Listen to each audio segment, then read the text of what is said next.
fadlan daawade haddaan ugu cusub tahay soo dhawow kanaalka Calandoon subscribe like share comment-na hanaga iloobina kulanti wanaagsan oo waan meel kasta oo naga daawanaysaan kuna soo dhawaada waraysigan aadka u kooban oo aan ku waraysanayno fanaanka caanka ee Maxamed BK oo garabkayga fadhiya waraysigan ayaa wuxuu daaran yahay hadalkii hameen hore uu Maxamed ka yiri meel uu xaflad ku dhiganayay oo dad fara badan oo Soomaaliya siyaabo kale oo fasireen qaarna ay aad uga caroodeen taasoo sababtay habaar iyo eedayn iyo colaad iyo dadkii Soomaaliyeed ee bulshada ahayd in la iska hor keeno waxaan weydiinayaa Maxamed marka hore maxaa ku kalifay waxa inuu yiraahdo fanka iyo siyaasadda in la isdhex geliyo ma khasaba iyo waxa u qorshaysan mustaqbalka dhow iyo kan fog baa jiray Maxamed soo dhaw TV Universal marka عبد الحفيظ aad baad u mahadsan tahay Allah ku casimo ummadda Soomaaliyeed meel kasta joogaan inay daawanayana aad baan u salaamayaa waxaan cod dheer tacsi ugu diraya inna lillahi wa inna ilayhi raaji'uun dadkii naftooda ku waayay qarax ilaahay dhibtahay naga kor qaado tacsida horta waan diraya mar labaadka si xun wuxuu sheeg sixir wuu ka daran yahay dab munaafaqshiday muumin baa ku gubta anigu hadal wanaagsan oo tacsiye baan diray dabadna dad ba ka faa'iideysto xagga kale ka rugay waxaan taageerayaasheeda iyo ummadayda Soomaaliyeed meel kastay joogaan ummadayda Soomaaliyeed meel kastay joogaan waan idin jeclahay idinkana waan ogahay inay jeceshiin waan ka raali gelinayaa sidii intii khaladka u fahantay waan ka raali gelinayaa muqdisho xal baan siinayaa mar dambe iyo mar horeba Maxamed tacsi baad dartay dabcan waad ka daqnatay iminkana waa adiga sheegay hameen horena waad sheegtay xalana waa adiga sheegay dhibaatadii ka dhacday muqdisho iyo dadka Soomaalida ku baaba'ay dhibaatada soo gaartay inay ka tacsiinaysan ka xuntahay waa garanay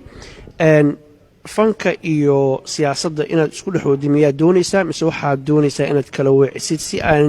taageerayaashaadu aysan isugu dhicin bulshaduna isaga hor imaan عبد الحفيظ aad baad u mahadsan tahay adiga Universal TV ba aad baan idinku mahadnaqayaa fanka iyo siyaasaddu biikahan waa iska kay murgeen laakiin waan kala saaraya anigu fanaan Soomaaliyeed baan ahay muraayada gariina si taan iska saaraya fanaan Soomaaliyeed baan ahay meel walbana waan tagayaa socdaalkayga Yurub markaan dhameeyo UK aan dhameeyo ilaa Muqdisho waan tagayaa labadayda show way ugu horeeyeen waxaan ku caawinayaa dadkii ku waxyeeloobay Muqdisho qoysaskoodii inna lillahi wa inna ilayhi raaji'uun ilaahay ha u naxariisto anigu Soomaali waan jeclahay man nacbi si xun wuxuu sheeg sixir wuu ka daran yahay qof baad keligii dadkaba adigu daacadaad u tahay inta u dadaalaysa daryeelkiisa iyo naftiisa sidoo u dulmari lahaa da'dii u dhaafin lahayd hawliga ugu daashay ficil inta isaguna dil iyo xarkiya dabin laabayo ku maqan dibid laabiyada marka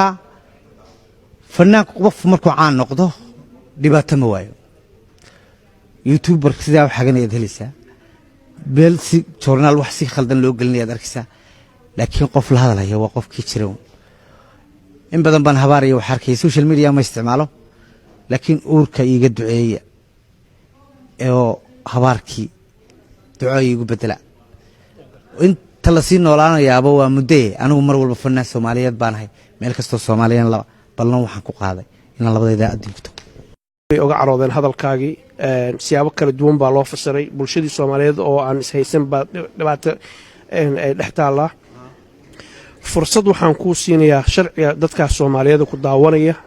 malaayiinta fanaanka u tahay ninka Soomaaliyeed u tahay inaad ka raali gelisid wixii dhacay soo dhaw عبد الحفيظ aad baad u mahadsan tahay waxaan u mahadnaqayaa adiga iyo Universal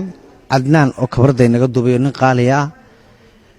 Barasaab iyo Cabdi Waasac oo niman qaaliya oo showgii muhiimka ugu horeeyay rag ilaha oo in la fadhiya dadka Soomaaliyeed waan ka raali gelinayaa deenu weyn ciidamada ka dhacda khaladkuna waa la ismoodsin karaa igu tuurade markii hore ciidamada waa igu tuurteene igu tuura anigu siyaasad dambena kuma jiro ballan waxaan idinku qaadayaa meel kastoo Soomaali joogto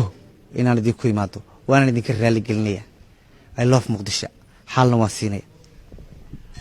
intaas ayaanu soo gabagabaynaynaa haddii ilaahay yiraahdo waraysigan aadka u kooban ummadda Soomaaliyeed qof aan khaldamin ma jiro maxamed waa maqlaysaan raalli kama ihi buu yiri wixii dhacay waa ka xumahay ilaahay baan khaldaminin shacabka Soomaaliyeed ee walaalaha isdugsanaya colaad iyo dhibaato yaan la dhex dhigin